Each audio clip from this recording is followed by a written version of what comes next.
जन्म मात्रके मृत्यु सुनिश्चित। यह तो प्रकृतिर नियम।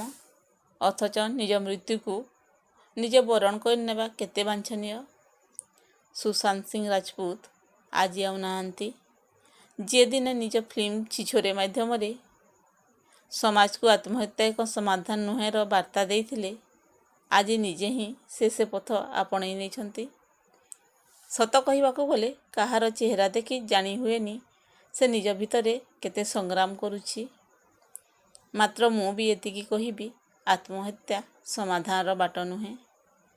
तांकर एपरी आकस्मिक मृत्यु रे तांको भल पाउथवा समस्ते एई कथा भी कहउछंती, तुमर एपरी करिबा ठीक नथिला अवश्य। आजिर कविता तांको समर्पित। सुशांत सिंह राजपूत तुमको एपरी करिबा ठीक नथिला अवश्य। एमिति चुप होई जीवा माने कौन जे अच्छी कि उत्तर। सात ताल पानी ता तले पंक, अहरह जुझे बोली से पंकज। पवित्र रिश्ताठू MS धोनीर बाट कौन एते सहज। अगणित तारा भितरे नक्षत्रर दूरता मापुथवा हले पाद एबे स्थिर।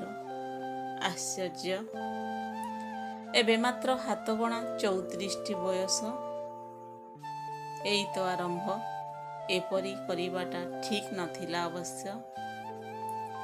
किछि अभियोग, किछि अभिलाष, छाती तले जमाट बांधिथिबा एक खाल ढिपर सहर।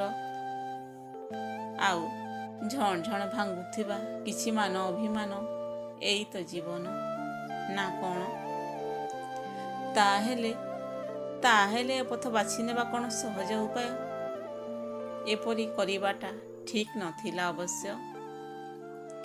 काहींकि टेकिदेलनि हाथ, कहिलनि पवन को बुआई नहीं जा जोआड़े गति तोर।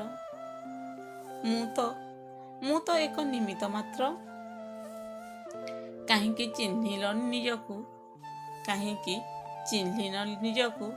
तमे एबे केवल तुमर नुह, समस्तक खुशीर एक गूढ़ रहस्य। एपरी करिबाटा ठीक नथिला अवश्य। एपरी चुप रही निस्तार पाइल जगतरु बोधे तुम मतरे। हेले तुमको भल पाउथवा सेमानंकर तुम पाखरे अछि कि उत्तर। एपरी करिबाटा ठीक नथिला अवश्य। सुशांत सिंह राजपूत एपरी करिबाटा ठीक नथिला अवश्य।